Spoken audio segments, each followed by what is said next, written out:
Shauna Davis. Welcome to the Cheese Chat this week at the Epicurean Connection. We're located in Sonoma, California. And this week, we're honored to have a guest calling in, Carlos Yescas. Thank you for taking the time out of your busy days to call in and be part of the Cheese Chat. And I'm looking forward to you sharing your wealth of knowledge on international cheeses and how you're working with American cheeses. And so welcome. Thank you for joining us. Thank you so much for inviting me. It's very exciting, and I'm happy to talk to you about a lot of things about the cheese world. Well, please share. I know you're very heavily invested in your Cheesemakers Coalition, which I think is an important project. So feel free to start wherever you would like. Wonderful. Yeah, so for everyone watching, I am the program director of the Oldways Cheese Coalition. We are a nonprofit organization. We are a program of the nonprofit Oldways, and we were created in 1999.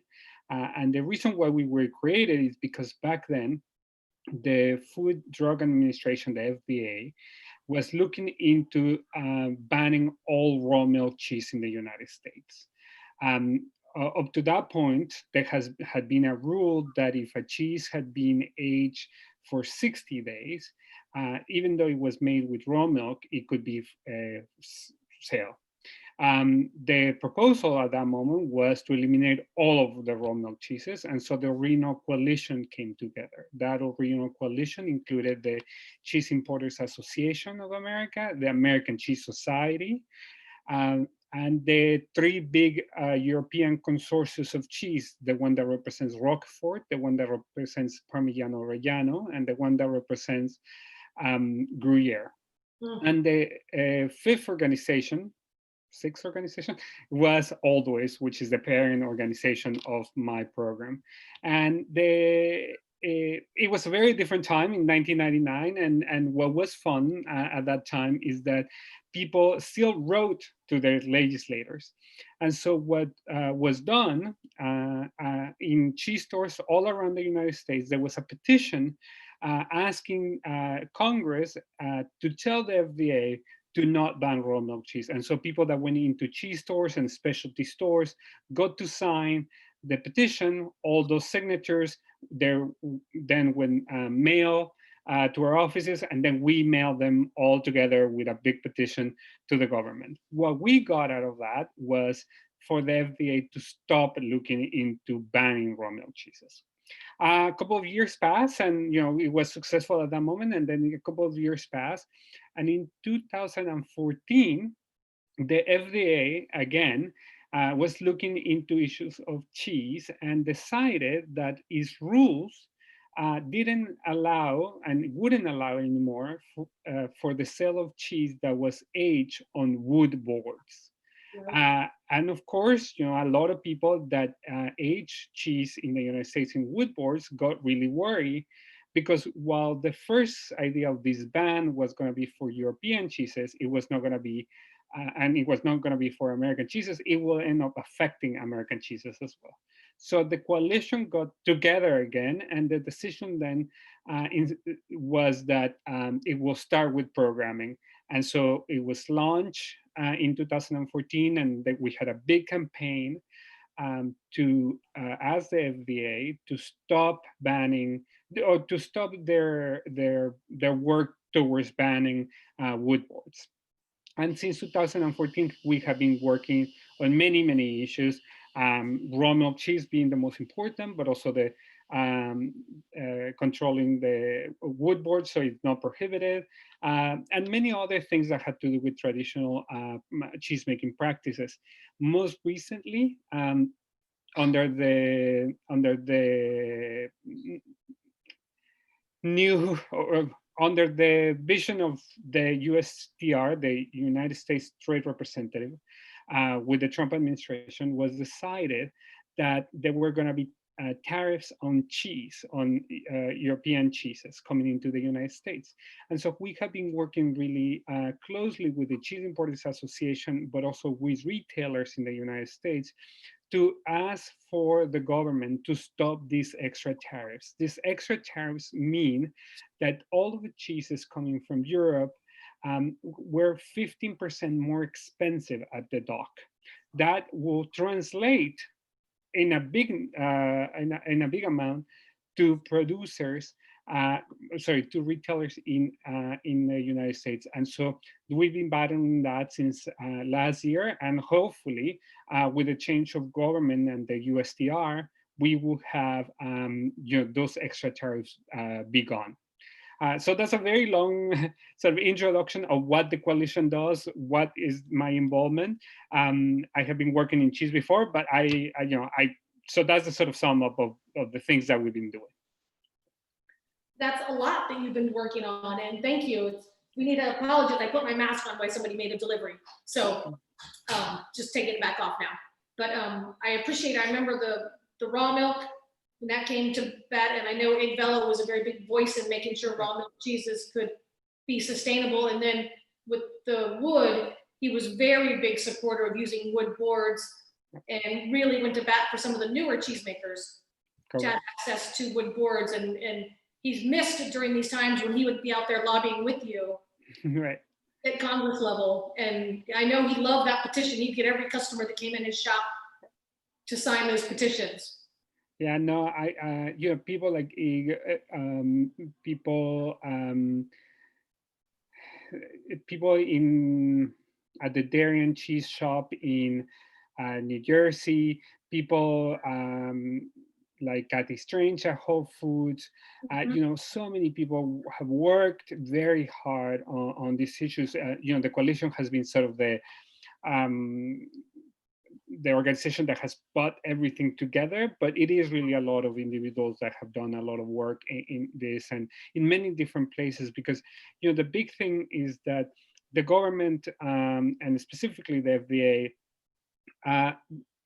is not sure who they listen to all the time. Sometimes they listen to big producers, sometimes they listen to the scientists in universities, sometimes they listen to the Congress. And so you really need to have allies everywhere. And that's why we think of ourselves as a coalition. We're a coalition of producers, importers, distributors, retailers, but also consumers, what we call cheese lovers.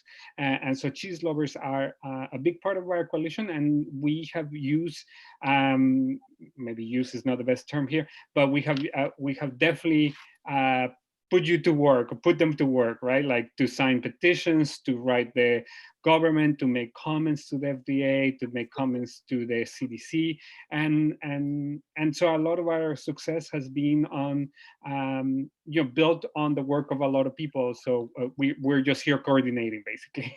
Well, we need our cheese enthusiasts who support the cheesemakers, and we need to access their voice, because if they know you or someone else in the cheese business who can educate them on raw milk cheese or wood boards or not adding a tariff to our cheese, they become our voice at national level, whether it's right there in city, county, or state. They can be our motion. I know, definitely that's so true. Last year, at the end of the year, we had a big meeting at the Italian embassy that was planned by the Parmigiano Reggiano and other consortiums of Italian cheeses, Fontina and Grana. And one of the things that we were able to do during that meeting that was open to the public and a frank conversation with the government was ask them what was the expectation, what they wanted out of this, right? Like, because we always hear that they're banning this, they're banning that, but we never get a sense of like, why are you doing all this, right? And so of course we didn't get a straight answer like we wanted. But the one thing that was clear to us is that many of these things are political, and they're not necessarily responding to the science. And so that's something that we have known for a long time. And a big part of our work at the coalition is based on the work that academics are doing. And so the Catherine Donnelly, Dr. Catherine Donnelly at the University of Vermont, has written a book on this issue, and she, she took that message that she heard that this was kind of political, and wrote that book, and then made it, she would, pointing to the science, pointing to the dates and everything. And it was very clear that it was actually that issue. I just had an interview with her for the radio show Cutting the Curd, and we talk a little bit about this topic. And I invite everyone watching this to go and listen to that radio show, radio piece as well, because it's very useful, because we look at what we think the future of raw milk cheese is in the United States. Right, and that's very important for all of us in the cheesemaking world, and not only for the cheesemakers, cheese educators like yourself, but our retailers too. I mean, they rely on the livelihood of being able to sell the artisan and farmstead cheeses. Yeah, and I think that's so important that it is understood at all the levels. If we only had, block cheddar to sell, and quick rennet mozzarella, there's no point of having a specialty cheese shop, right? There's no point if having all this diversity. You can just go buy cheese in a case, and nothing else matter. And so this diversity is really important for small businesses, because it's where specialty stores, independent cheese shops are making that difference. And they're bringing not only good products to their customers, but they also are employing people locally. They are the life of the community in so many places. And so it is really a conversation not only about cheese, but it's a conversation about what type of country we want to have. Do we want one that is just warehouses and everything can be ordered online, or do we want vibrant main streets with small artisans making cheese, and mom and pop stores selling and producing things for many different people? And I think that's a more interesting place to live than just somewhere full of warehouses and supermarkets. Right. No, I agree with you on that. Even though we're in a warehouse, but we like to think of it as an education center. Right. And so pre-COVID, we could teach classes, but I know I emailed you, we just reopened our cheese shop because of the demand of people are looking for those artisan cheeses that they cannot find in the grocery stores. Right. Or a lot of the small ones just don't have the capacity or the labor to mail order. And, because it is an investment to do mail order of labor and materials and storage. And it's a lot for some of these small producers. So we decided August 1st, even during the pandemic, we reopened our cheese shop. And it's been an honor, and it actually has been quite successful. And we've done some of the victory cheese boxes. Nice. And we're more of our customers, we actually deliver still, talk about old fashioned. So yeah. My husband's out delivering now. We deliver between 30 and 60 boxes a week. Nice, that's very good. Cheese and provisions and goodies, and we get to know our guests. Right. And we get to know that, maybe if we are homebound and they need something picked up, my husband does a run to the other stores to pick up so that they can stay safe at home during the pandemic. So we'd like to say we've kind of taken on that old-fashioned delivery service, and it's an honor. That's wonderful, and that's exactly the type of vision that the coalition has, and so much of my work is part of having those local connections and that work. And when I said that these warehouses, what I mean is send the distribution points that there's they're behind a wall and you don't know who works there, and people are not paid well, and they don't have benefits and all this. I think smaller is nicer. And one thing I think that we're learning from the pandemic is that slower is also nicer, right? Like we don't need this fast approach all the time that was killing us and killing the planet. And so, this is smaller, slower pace, maybe the way forward.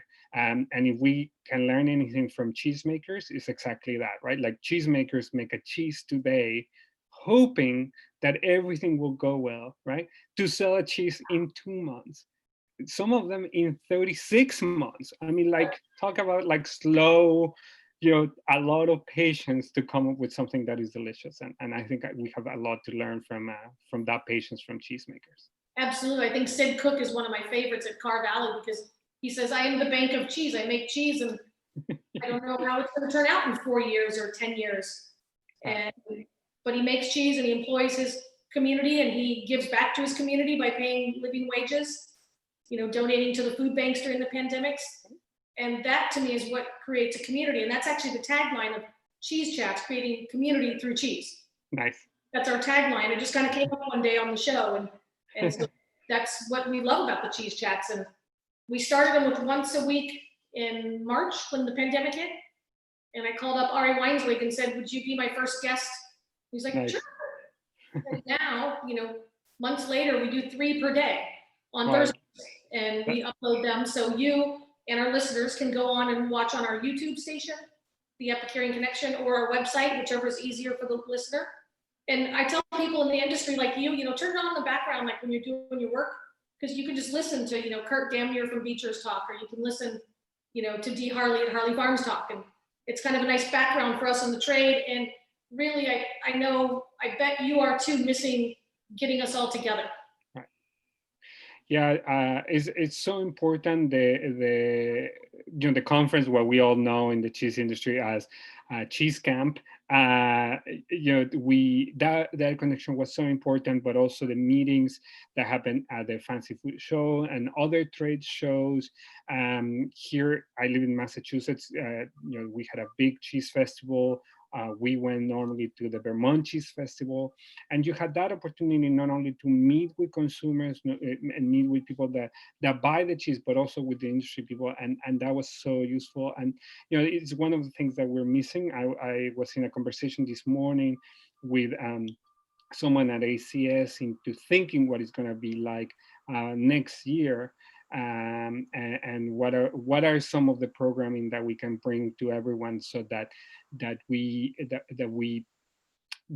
can still build on that sense of community. And I think there's some wonderful ideas out there, for people that live in Oregon. The Oregon Cheese Guild is putting together its second wedge. Is an event that you buy cheese box and you get cheese classes. The people in Texas, can buy a cheese box from Antonelli's.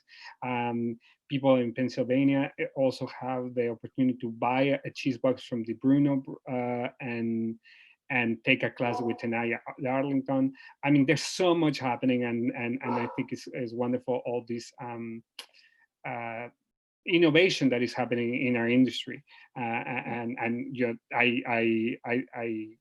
It's great that you're doing these cheese chats, and I'm definitely going to start watching them as well and listening to them and trying to get some of those cheeses of the people that come and talk, because I think that's the best part. Once you know a little bit about the person and you taste their cheese, it's like, oh, I see your personality in this cheese. Absolutely. Now, we definitely had we had Emiliano in from Di Bruno Brothers again. If that's not a personality, I don't know what is. Right. But his passion for multi-generations and his family supporting, international cheeses and local artisan cheeses is amazing. If we could just bottle him up and distribute him around the country, we would be preserving all of our artisan cheesemakers. Right. Yeah. No, he's a great guy, and a company with a vision, and now a responsibility as well. And so it's great. It's great that there's so many wonderful stores and producers all over the United States. And if people only knew the wealth of it, they'll be. I always find it so funny that people are like, oh, American cheese is coming of age. And I'm always like, it has been of age for the past 15 years. I don't know what you're talking about. So the one that we're really trying to see how we can collectively, and I'm sure you're already aware, is Franklin Peluso, who makes the original Teleme, is without a venue right now. Yeah. And he's not getting younger. I know. And we don't have we as a whole community don't have a succession plan. No, I know, and it's funny that you mentioned it, because this is one of the things that keeps me up at night. I was talking just like maybe a month ago with my husband about it, and how a lot of these American originals are starting to disappear, and there is no real plan on what is going to happen. And so he's an anthropologist, and so of course he thinks in a different way. And what he did is he has started buying me a lot of these little booklets. This is from the USDA, the U.S. Department of Agriculture. It's a circular from the 50s, and it's all about cheddar and how to make cheddar, right? What was the idea in the 50s about making cheddar? And so this is the only one that I have right here. But I have now some with Colby, and so what I'm doing is collecting all of this because I think there's a book idea here, and so I may just have to go and write a book about these original cheeses before we lose them, and so hopefully it will spark some interest in the American originals, and like you said, that we can actually find a location for Teleme. It's a wonderful cheese. I used to live in Ann Arbor, Michigan, and be able to buy Teleme at Singerman's, and became really used to eating it for breakfast. And then when he stopped making it, I was left without sort of my breakfast cheese, and so now I like think about it, and I'm like, where when like he needs to make it, yeah. But it's an important cheese, and it's not the only cheese that is starting to disappear. And it's sad that we are in a generation that will see many cheeses disappear. Yes, well, I hope that between people like you and the Oldways Cheese Coalition and the American Cheese Society and the USDA and the US Dairy Council and all the different organizations working together, that we can preserve these cheesemakers and their dairies, whether it be through a land trust so they can continue to farm and add a cheese plant to their facility, keeping it in the agricultural zone. And I know that people like you are going to work hard on that. So I appreciate that. Thank you. Yeah, we're trying. Thank you. Well, I'm going to have Franklin Peluso on in a few weeks, so hopefully we'll get an update of what he's doing and what his plans may be. And I know that he does have some family members interested in helping him, which is really good news. Right. And we've had a couple of cheesemakers offer their facilities for him to make cheese. They just have to, of course, come to all the legalities and the business technical terms. But let's just hope that we can see some Franklin's Teleme next spring. That'll be amazing. I mean, talk about a cheese that is not only a cheese. The cheese is covered with rice flour. And so, and the rice flour comes from a very specific part of California. So it's not only a cheese that we're trying to save here, right? It's an entire sort of environment and ecosystem of food that impacts so many people. And I think it'll be wonderful to rescue it. And it's a shame that we're losing it. We actually just started carrying their rice. It's called the Chico Rice Company, and they're selling these bags, and the next generation, their grandkids are coming in. So, how you were just comparing commodity cheddar to like an artisan cheddar. Right. So their family used to always farm commodity, but the new generation, we're probably, my daughter's age and up to our age, want to put it up to the next level. So they're doing the packaging and they're getting the marketing, and you're seeing it in specialty cheese shops. You're seeing it in Cheese Plus. You're seeing it in Buy Right Market. And they're getting out to this region. I cannot wait to see them expand up north, Oregon, Washington, because I keep telling them all they have to do is say, we provide the rice for the Franklin's Teleme, and that's going to be like end of discussion. You're going to get like an end cap at a retail shop. Right. No, I think it's so important, and it's wonderful. I didn't know that they were growing the market. I think that having those very special products makes having those stories is wonderful, and we shouldn't be losing these products. The blue bag. My daughter's going to grab a Chico rice, and I'll hold the bag up for everybody.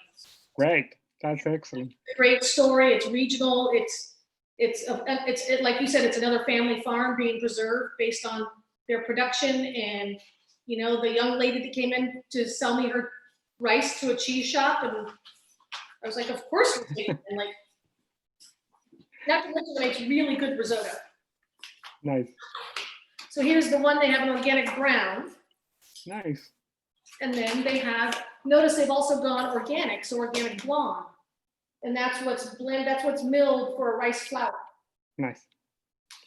And it's great. I mean, talk about like with all these people that have gluten sensitivity, that are gluten free, there's so much to learn about how to do baking with rice flour. It's delicious to eat. I think there's a lot of options there as well. And again, this connection between cheese and so many other products that are used is an important one to highlight. It's a nice tie-in for the Good Food Awards to acknowledge, foods from around the country that are produced in small pockets of different regions that you and I may never hear about until we're sitting down and having a cup of coffee or a glass of wine and cruising through the products and wondering, well, I didn't know that was produced. And you and I are probably similar, that those are the items I order online when I see that a farmer is selling their rice directly now. So yeah, no, I look forward to another conversation with you in the near future, and I really appreciate your time and your perseverance in continuing to have a voice for the cheese industry as a whole. Thank you. Tell your husband thank you for letting you hop on the Zoom calls. We owe all of our spouses some personal space, as people like you and I are working at home. Right. No, definitely. And he's like, are you on camera? And you're on camera, always trying to catch that, do not be on camera. But it's fun, and it has allowed for a different type of connection. And I know it's really difficult for a lot of people during the pandemic. But I think we have done a lot of good, learning how to connect with each other in this way as well. So thank you so much for inviting me. Absolutely. And I always like, what I never got to do when I see the American Cheese Society, I couldn't introduce you to my daughter or my husband because they weren't with me. But one of my favorite things, every guest, is to welcome you on and be like, here's my daughter, here's my husband. And so thank you again for your time, Carlos. And I'll be sure to add your website and your email for your contact information on the video. And I will be in touch with you again soon. Wonderful. Thank you so much. And for everyone watching, make sure to follow us on online. We are the Oldways Cheese Coalition, and we would love to hear from you. We're very happy to help educate the American consumer on good cheese. Well, thank you kindly for your time today, and come and join us at a cheese chat anytime. Thank you. Have a great day. Thank you for tuning in to Cheese Chats with Shauna Davis, the Epicurean Connection. Have a great day.